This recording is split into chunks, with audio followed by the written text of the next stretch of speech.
Hi, Josh. Thank you so much for being here. I want to start by just hearing a little bit about this master's program that you work on. If you wouldn't mind just starting by telling me a little bit about the history of the program and specifically how you ended up at Gettysburg College. I know that there is a little bit of a path to get there too. I'll start off by just telling you sort of what the program is in its essence. So it's a 30 credit graduate degree program for K12 educators in American history. It is fully online and mostly asynchronous. And we came to be partnered with Gettysburg College. We had another partnership with Pace University. And then when that partnership had run its course, we started looking around for partners and had an ongoing relationship with Gettysburg College, where we had a partnership to offer the Lincoln Prize, which is an American History Book Award. So we had been on friendly terms with them for a couple of decades, knew them well, and had actually offered our very first course with them as just sort of a one-off proof of concept in 2014. So we had a relationship with them, and then in looking for partners, just realized early on in conversations that they were going to be a really good fit. And I'm happy to say that that's been proven to be the case. They've been a fantastic fit, a great partner. And so when you were starting up this program or starting up the move over in the program, what specific problems were you hoping to solve for these teachers? Were you specifically thinking about affordability, access, scale? And were there any lessons that you took from your prior partnership that shaped how you did this one? Yes. So we were looking at all of those. So in thinking of the program, we knew that it had to be something that was accessible to anyone teaching American history. I said earlier, it's available to K12 educators. So that is mostly K12 teachers in the classroom, but we expand it to anyone who is teaching history to or teaching K12 kids generally. So, also people in the parks department, people in museums, people who work at the district level. So we wanted to offer a program that any of those folks could get into. We know that a lot of teachers don't live near a university. A lot of teachers can't afford to pay standard tuition rates at a university. So we wanted to make it very accessible. So first and foremost, we needed to have tuition that wasn't going to break the bank. K-12 teachers are not, they don't have the highest salaries. So we knew it needed to be something that they could afford to do. So $750 per 3 credit course. That is what everyone pays. So it's a degree that you can get for $7,500 all in, which makes it one of the most affordable programs out there, as far as I know. And as far as lessons learned, we knew when we were partnering with Gettysburg that we wanted to have a really close working relationship with the university. And by that, I mean specifically the administrators at the university. We are a museum.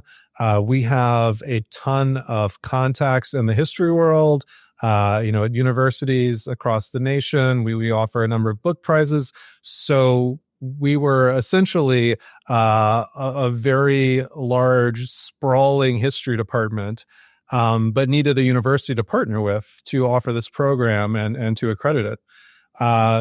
So we knew that we needed to have a tight working relationship with admin. So when we need a new section open, we know who to call. When a student reaches out to say, "Hey, I'm having trouble with my financial aid. Who do I reach out to?"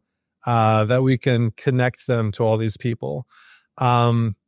The other thing we realized that we wanted in a partner was access to information. So we wanted to be in computer systems to be able to see what our students are doing day in and day out. What does the cohort look like? How long does it take someone to complete the program? We just wanted to have as many data points as we could get on the cohort and how they were engaging with the program. And then I think your last point was about scale. That was always part of the concept as well, was that everything needed to be scalable. We started the program pretty sure that it was going to work. Like I said, we did our proof of concept in 2014 with Gettysburg College. I was not around at that point. I started in 2016. But as soon as the concept was validated, then we needed to find the right partner who could scale it up with us. So we've also tried to design it in a way that classes can be as big as they need to be, as big as students want them to be. So we are always opening new sections of 25 students because, we don't want students to feel like they're in a giant online classroom with 200 people who they don't know and don't interact with. We wanted something a little more personal, so sections of 25. And that is something that is manageable for a single section professor to keep tabs on, and then you can just continually open more. So we wanted something where our goal is every teacher in the country should join the program. So we needed something to scale. That is amazingly affordable. I think especially for teachers, that must be such a big deal for them that they're able to go through this program and that it fits into their financial planning. How did you do that? When building out the program, what were kind of the non-negotiables that you knew you wanted to have within that cost? And which were the hardest to be able to actually implement online? Well, so one of the big cost savers is what I was just talking about, scaling. Your licensing goes up the more students you have, but we're not actually having to pay for real estate for these students to sit in for these classes. So just moving things online drastically reduces your cost. As far as things we had to say goodbye to, I don't know. We haven't really. We've managed to, I think, hang on to everything that you need to run a successful program. I mean, I think one of the shortcomings that I hear from our students when they join the program and talk about their other experiences in other programs is just a lack of communication, which is something that we've really strive to maintain with students. And that's something that can be hard to do with a small staff. And then we have a small staff. That is also part of how you keep the bottom line down is by having a small nonprofit crew.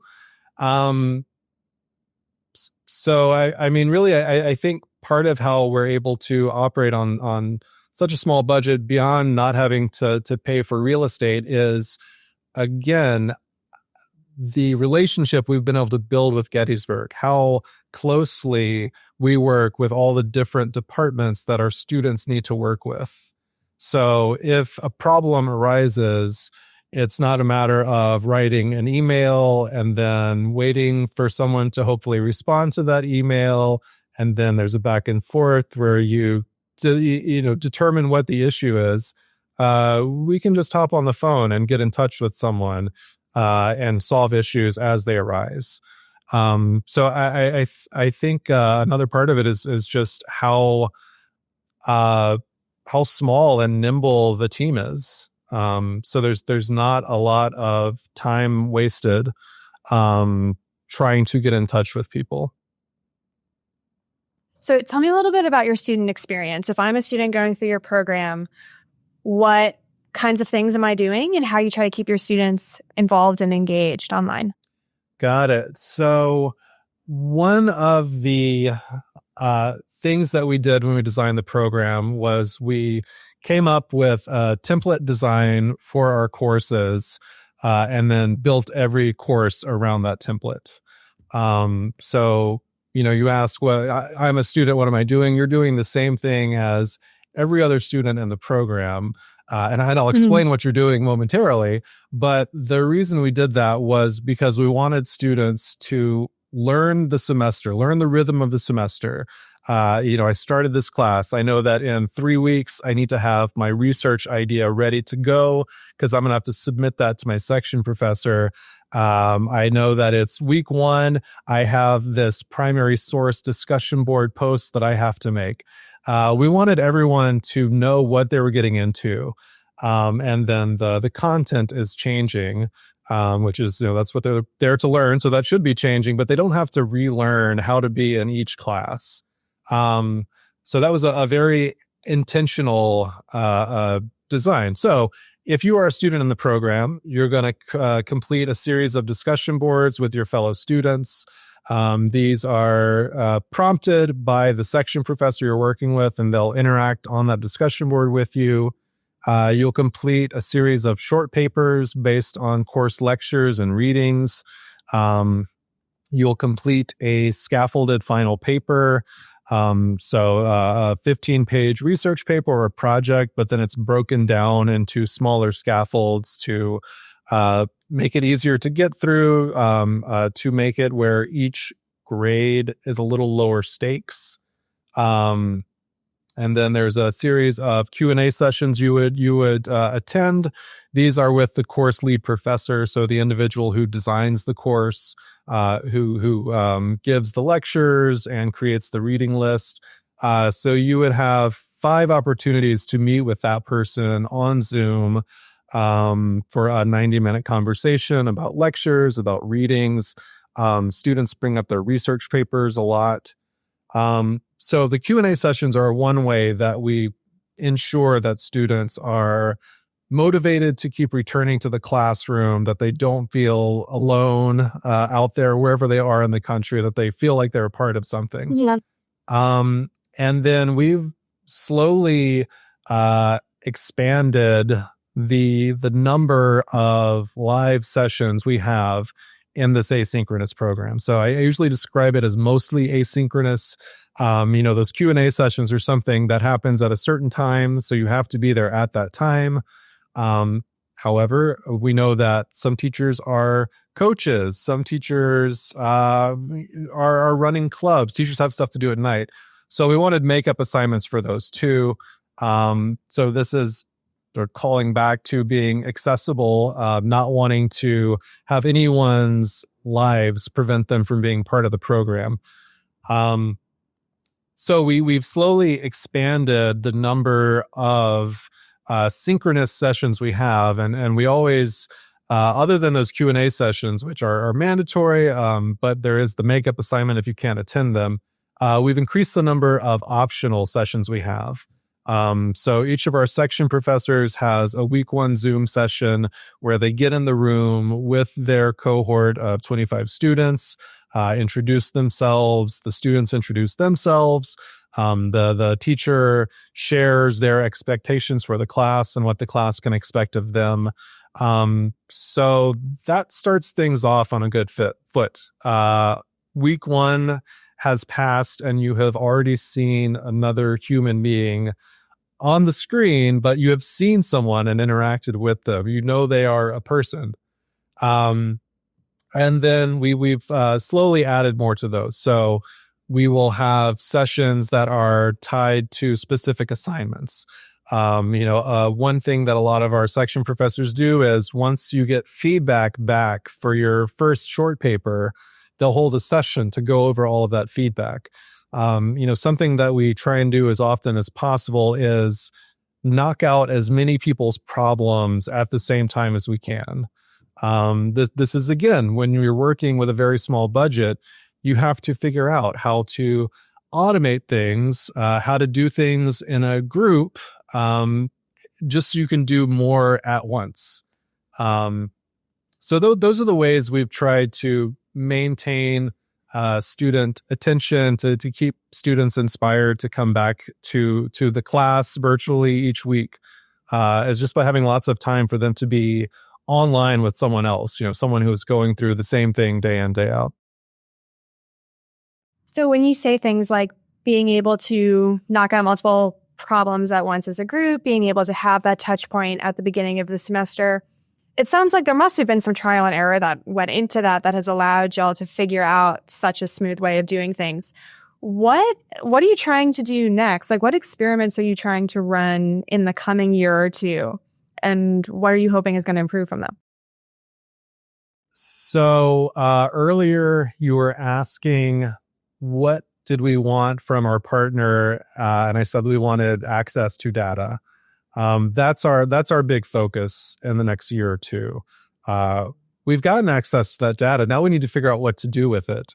And like I said, we have a great team over at Gettysburg we work with. So we'll be working closely with their information systems team to try and get a better idea of what the average student experience is like, and then to figure out where people are stalling out in the program. Where are those touch points where we need to intervene to keep people in the program, to help people finish the program?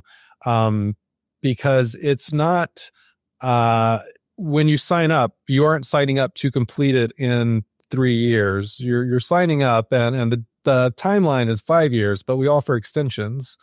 So we've tried to make this as flexible as possible, as easy to be in as possible. And what that means is that people can step away. They're adults. They have children. They change jobs. They move. Things come up. So we want to be better at being able to note those times and then make interventions to keep people coming back and completing the program. So that's one area. Another area, we started something that we call the MA plus 1530.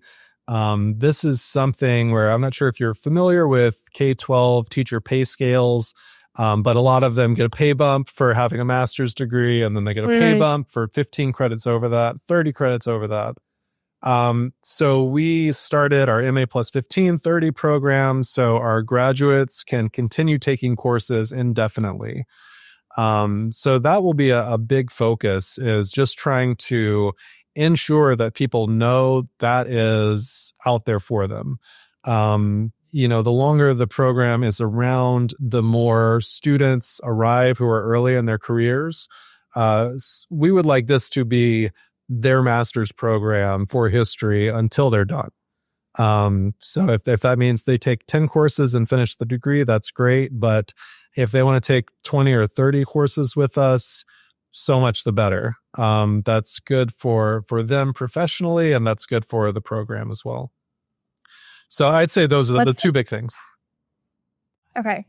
Let's say that you had all of this data and it was all analyzed for you perfectly, and you did not have this giant sea to look at, but you knew everything that was in there. What would you look at that would tell you that if you're crushing it, it's going very, very well, and all of the students are succeeding? Well, so what I wouldn't look at is who is completing the degree, because we know that not all of our students are entering to complete the degree. So I would want a better hold on what each student's learning outcome is. A lot of these folks are joining to get the master's degree. So I want to see that those people have gotten the degree. Others are joining just because they need a few courses. Maybe they are completing a previous degree they need more credits towards. Maybe they need additional credits to teach something at their school. So just getting a better idea of what outcomes our students are looking for, and then mapping out whether they're actually reaching those or not. I think that is a very basic answer. Make sure people are getting what they want. But, for a program like ours, where it is not necessarily about the degree, it's an important point to make. These people have different goals in mind. So we just want to have a better understanding of what those goals are and help them get there. And continuing to look at the future of the program and all, I feel like in the last couple of years, there have been all kinds of technological changes in the online learning space, everything from like predictive advising to writing coaches and all of this stuff. Do you see promise in any of it? Is there anything that you all are thinking about utilizing to be able to support those students and make sure that they get what they want? Or do you feel like the 25-person model is kind of your version of making sure that all the students have the support? How are you thinking about all that? I think that we have approached online learning from the most basic jumping off point. So we have no plans of working with AI writing coaches or anything like that. I think what we are looking to in the future is really trying to figure out how to empower each of the students to enter the classroom and hit the ground running. And if all they need from their section professor is feedback on papers and their grades, and they're able to move forward and improve as researchers and writers and historians and teachers, then that's perfect. That's what we want. We want to create a space for them to essentially work on their own largely. And as we perfect the program for those students, it allows our section professors to focus more on the students who don't have as high a level of mastery, who need a little more attention. So as far as moving into the future, it's pretty basic. We're talking, 1970s technology. We're talking about just making recordings. But it's a matter of really getting to know the cohort, getting to know where are the areas where if you create a guide, 60% of the students will be able to use that to do everything they need to do. Can we, with help from the library, make a research guide that helps the majority of our students write their research paper with fewer, with the necessity for fewer interventions by their teacher, with fewer things they're having to say, this needs to be changed. But instead this is the perfect path. You're doing this exactly as you need to be doing it. Keep going forward. So I think just getting to know the cohort better and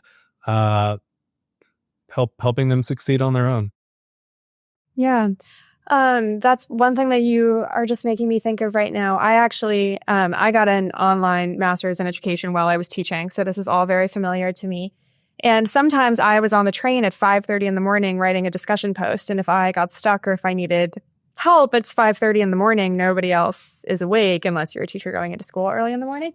How are you able to support students at odd hours of the day? Has that been a challenge for you all with having people who are supporting that are probably working more traditional hours and teachers working the exact opposite, trying to learn from your program? Well, it goes, the problem is bigger than that, because also the majority of our staff are East Coast. Gettysburg, of course, is East Coast. Our students are spread across the country and are in American schools all over the globe. So that was a real issue, figuring out how to deal with that. So we hired someone to work later hours. So that's how we solved that. We interviewed a bunch of people, found the right person, someone who was also from the K12 world, who had done tech with those folks. So much of what we do is just trying to tailor experiences for this very specific cohort of teachers. So finding someone who had experience solving teacher tech issues, that was a huge find. So she works from 4 p.m. To 8 p.m. I'm sorry, 6 p.m. to 10 p.m. 4 days a week, and then also works on Saturdays. So we just had to figure out what times people were likely to reach out and then hire someone for those times. If you have a problem on the train at 5:30 in the morning, we currently don't have anyone to assist with that. I would say write to your section professor, and then they should get back to you pretty soon. So yeah, but that's how we've done it. We just tried to have someone available at the hours people needed them. What a clean solution.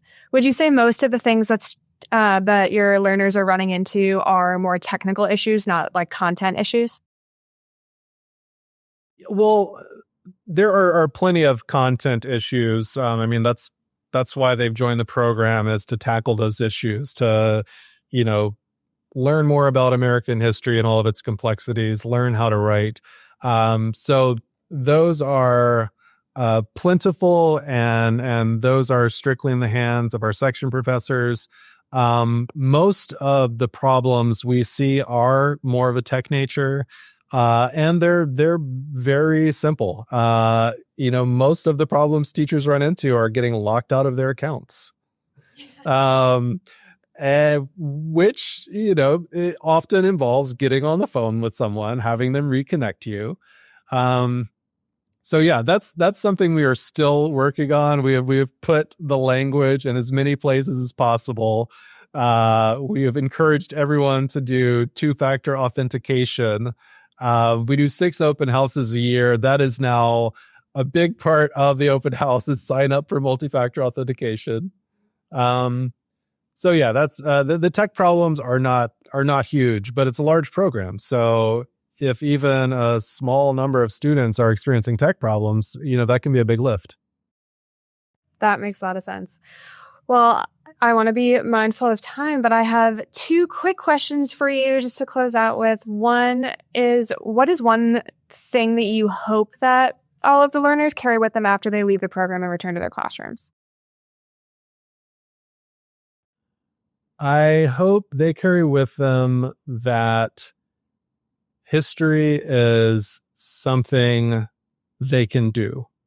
So one of the things that we see in our Q&A sessions with the lead professor are just sort of these light bulb moments where the professor is talking about conceiving of a project, going to the archive, digging in, finding their research, determining, oh wait, no, this is not what I thought it was. There's a different answer to this question I've been asking. So just realizing that the people who are publishing books that they're reading, they're regular people. History is something that regular people do, and history is something that is changing. That's something we really want them to hold on to as well. It's a matter of what do people have access to? What are they looking at when they are thinking about the past and trying to write about it? So yeah, I just want them to remember that history is something they can do, and due to that, I want them to help their students know history is something they can do, and history is something that's interesting, that's fascinating. It's another thing we get to see in Q&A sessions with our cohort and our lead professors, are people being inspired by the past. And it's not always just inspired by the past. It's also being inspired by someone who is studying the past. So I would want them to take all those things away. I love that. The confidence part, I think, is really big. Mm-hmm. And then my last question for you, I think one thing that's so amazing about this program is the cost that you've been able to do it at. What is one budget-friendly master's program production move that you'll never give up, and why you think that it lifts the quality of your program?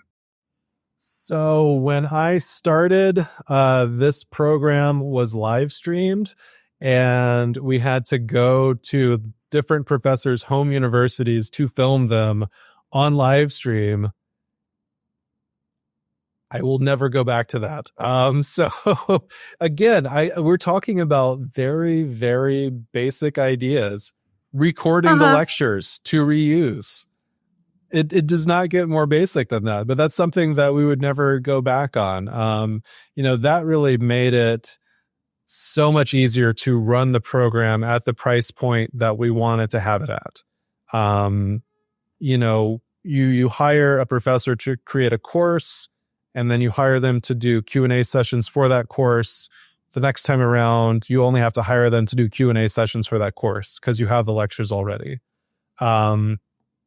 It's so simple, but such a huge change for the program, for students' experiences of the program. You no longer have to worry about, how is the live stream at Dartmouth going to be this week? I don't know. Everything is there already. There are fewer variables. Yeah, that's the big one. That's amazing. Make it easier on everyone and save everyone some money. Absolutely. Does not get better. Perfect. Well, thank you so much for telling us all about your program. It sounds like a really incredible way to give teachers access to this kind of education, and also inspiring them and make sure that they can go inspire their students too. Yeah, thanks for the invitation, Kelsey. It's been fun.